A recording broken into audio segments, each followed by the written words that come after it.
आपला आनंद द्विगुणित करण्यासाठी भव्य Divya Shriram gold palace multipurpose hall, विनम्र सेवा, दर्जेदार सुविधा, आपले शुभ कार्य राजेशाही थाटात, प्रशस्त स्टेज, VIP डायनिंग, भव्य पार्किंग, सुंदर garden, Shriram gold palace and lawns मध्येच. लोणंद पुणे हायवे लगत आदरकी फाटा, महाकाली पार्क, वाठा स्टेशन. संपर्क 9422 600 161.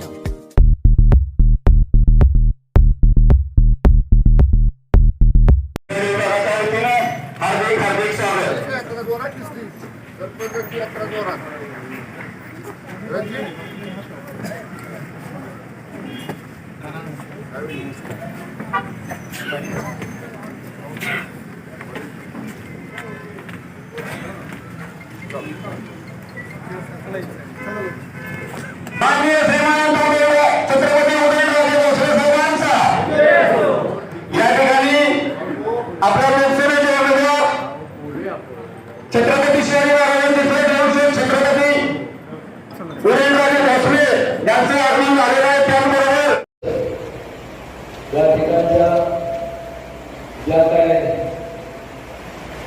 अडीअडचणी संपूर्ण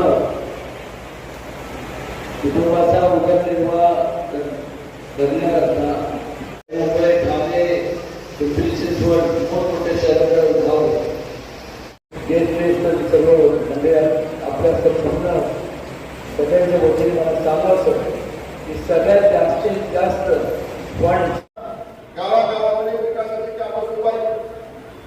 या लोकसभेच्या निवडणुकीला पाटण विधानसभा मतदारसंघातलं आपल्याला विकास कामाकडे बघून या ठिकाणी मतदान करायचं आहे. महाराष्ट्रामध्ये माननीय मोदी साहेबांना तिसऱ्या वेळी पंतप्रधान करायसाठी 45+ खासदार महायुतीचे निवडून आणायचे उद्दिष्ट हे राज्यातल्या आपल्या सगळ्या नेते मंडळींनी ठरवलं आहे. आणि सातारा जिल्ह्याची जबाबदारी जिल्ह्याचा पालकमंत्री म्हणून माननीय मुख्यमंत्र्यांनी आणि उपमुख्यमंत्र्यांनी या दिवशी आदरणीय महाराज साहेबांचा आपण अर्ज भरला त्या दिवशी ही जबाबदारी जिल्ह्याचा पालकमंत्री म्हणून माझ्याकडे दिली आहे. मी आता इथं जमलेल्या सगळ्या वर बसलेल्या पदाधिकाऱ्यांना आणि समोर बसणाऱ्या माझ्या कार्यकर्त्याला माझे हात जोडून तुम्हाला विनंती असणार आहे. या निवडणुकीचं मतदान कमळ जरी चिन्ह आपलं असलं तरी शंभूराज देसाई आपले उमेदवार आहे असं मनामध्ये ठरवा आणि कमळाच्या चिन्हावरती आदरणीय उदयनराजे भोसले साहेबांना आपल्याला मतदान करायचं आहे. युतीचा धर्म आपल्याला पाळायचा आहे. आज आपण लोकसभेला कमळाचं बटन दाबताना विधानसभेला कचरेटाही तुम्हाला धनुष्यबाणाचं बटन दाबायला करायची आपल्याला. म्हणजे आता लोकसभेला तुम्हाला मत द्यायचं कमळाला आणि विधानसभेला सगळ्या कमळवाडीने धनुष्यबाणाचं मतदान करायचं. त्यामुळं आपल्याला या तालुक्याची परंपरा जपायची आहे. माननीय मुख्यमंत्री एकनाथ शिंदे साहेबांनी, फडणवीस साहेबांनी, माझे अजितदादांनी त्या दिवशीच मला सांगितलेलं आहे, शंभूराज तुमच्या मतदारसंघात कार्यकर्त्याचं जाळं मोठं आहे. प्रत्येक गावात, वाडी, वस्तीत तुमचं काम करणारा सक्रिय कार्यकर्ता आहे.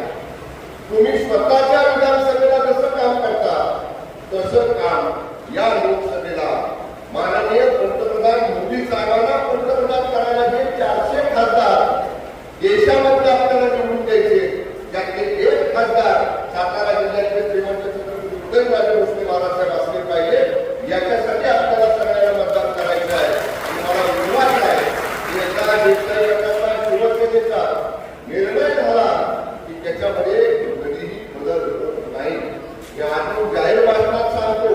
आणखी 4-2 दिवसानं निवडणुकीच्या आधी 2 दिवस कुणी जरी आलं आणि साहेबांनी सांगितलं असं करा, साहेबांनी सांगितलं कसं करा, असं काही डोक्यात द्यायचं नाही. जे या व्यासपीठावर छत्रपती शिवाजी महाराजांच्या पुतळ्याच्या समोर उभा राहून मी सांगितलेलं आहे, या निवडणुकीमध्ये देसाई गटाची सगळी मतं ही माननीय उदयनराजे भोसले साहेबांच्या प्रबळ सूत्रावरती आपल्याला मतदान करायचं आहे. एवढी त्या निमित्ताने आपल्याला विनंती करतो. वेळ बराचसा झालेला आहे. महायुतीचे उमेदवार आदरणीय श्रीमंत छत्रपती महाराज साहेबांचं 261 पाटण विधानसभा मतदारसंघामध्ये इथला स्थानिक आमदार म्हणून मनापासून या सभेमध्ये स्वागत करतो आणि महाराज साहेबांनी या सभेला संबोधित करावं अशी त्याला विनंती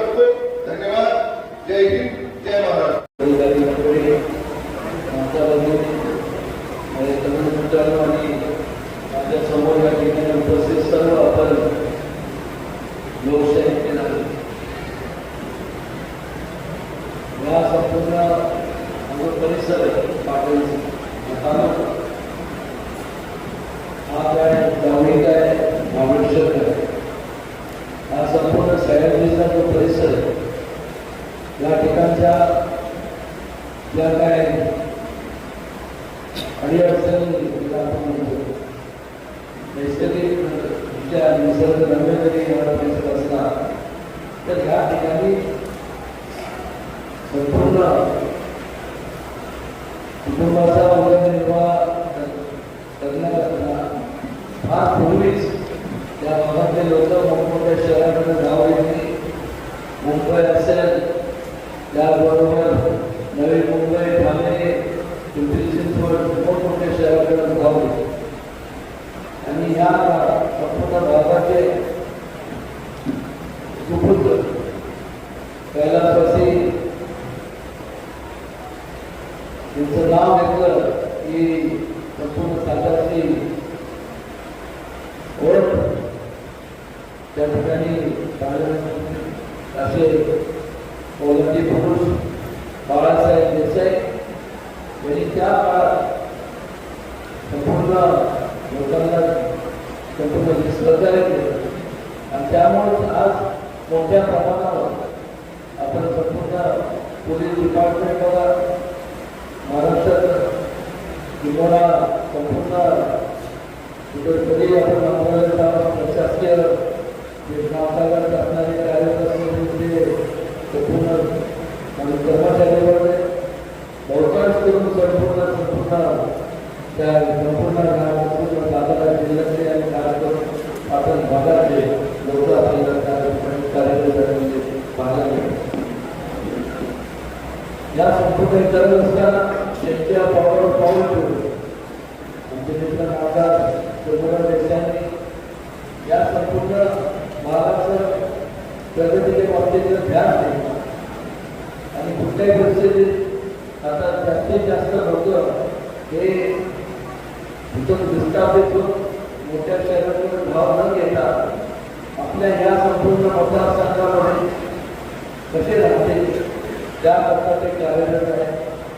टुरिझमच्या बाबतीत पर्यटनच्या बाबतीत मोठ्या प्रमाणात ते आज उपक्रम राबवले जात आहेत आणि त्याचबरोबर या संपूर्ण परिसराला त्या काळात अजून आठवते की अनेक वर्ष त्यांनी ज्यांना आपण मतदान केलं त्या काँग्रेस पक्षाने ज्या काँग्रेस पक्षाला नेहमीच आपण सर्वांनी मोठ्या प्रमाणावरती मतदान केलं, आशीर्वाद दिलं, पाठबळ दिलं, त्यांना निवडून आणलं. तर मात्र झालं की मूलभूत या संपूर्ण परिसराचा किंवा कुठल्याही परिसराचा जो प्रश्न असतो तो म्हणजे पाण्याचा प्रश्न. पिण्याच्या पाण्याचा असेल, शेतीच्या पाण्याचा असेल आणि मग औरंगाबाद 1996 साली त्यावेळेस मी कैलासवासी आदरणीय वंदनीय मुंडे साहेबांची भेट घेतली. त्यांना समजून सांगितलं की आपल्याला या संपूर्ण डोंगरी आणि दुष्काळी भागाचा न्याय दिला पाहिजे आणि कृष्णा गोरेंची संकल्पना त्यांच्यासमोर पाहणी आणि त्यातूनच निर्माण झालं कृष्णा गोरे महामंडळ. त्या कृष्णा गोरे महामंडळाच्या माध्यमातून आज संपूर्ण या जिल्ह्यामध्ये 1.11 आपल्या पाटण तालुक्याला सुद्धा धरण झालं वाहन धरण. त्या वाहन धरणाच्या माध्यमातून संपूर्ण आणि इतर जे धरण आहेत त्याच्या माध्यमातून आज मोठ्या प्रमाणात शेतीच्या पाण्याचा प्रश्न असेल, पिण्याच्या पाण्याचा प्रश्न असेल त्याच्यामुळं मोठ्या प्रमाणात दिलासा मिळाला.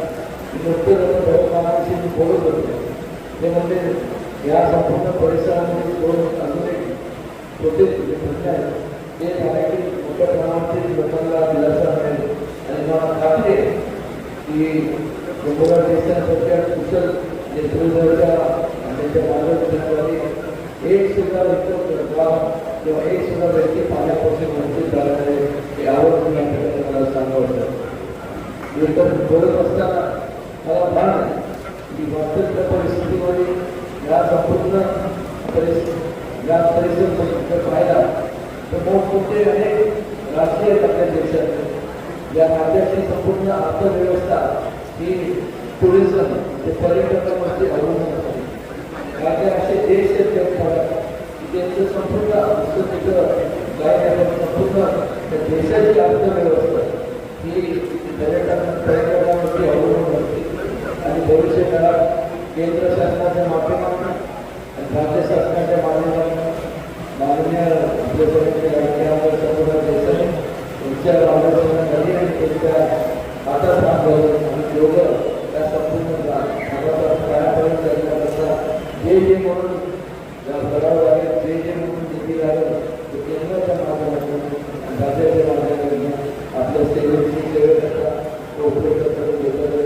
किंवा मला एक सांगायचं होतं की या संपूर्ण महाराष्ट्रात आपण बघितलं मी कानापासून बघितलं कोणाचा निवडून करत म्हणजे ज्यांनी केलं आहे त्याला निश्चितपणे त्याला त्याच्या पाठीवर जबाबदारी मी नाही तर आपल्या संपूर्ण आपण संपूर्ण या मोठ्या संघटनेचे जे सर्व म्हणजे आपल्या संपूर्ण सगळ्याच्या वतीने मला सांगलं असतं की सगळ्यात जास्तीत जास्त फंड निधी जर कोणी कुठल्या मतदारसंघात आलेला असेल लोकांना सेवे करतात तर ते आपल्या सगळ्यांनी लागते संपवत असेल आणि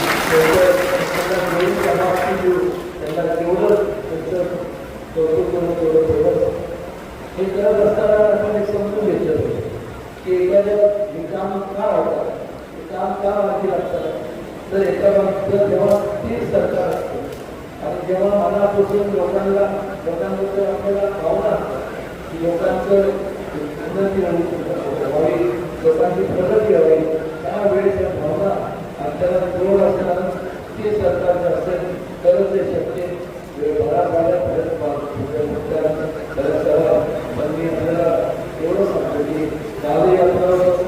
यात्रा भविष्य काळाच्या मदत करताना आणि तुमच्या जे तुमचे प्रश्न असतील सगळ्या देशाचे सोडवतील त्याचबरोबर मला कधी आपण सांगणार आपल्या संपूर्ण जे काही प्रश्नांचं त्याच्यातून जोडून सार्वजनिक असतील किंवा गांधी असतील निश्चितपणे झालेली आपल्याला कारण एवढंच मी बोलताना सांगतो जय जय महाराष्ट्र.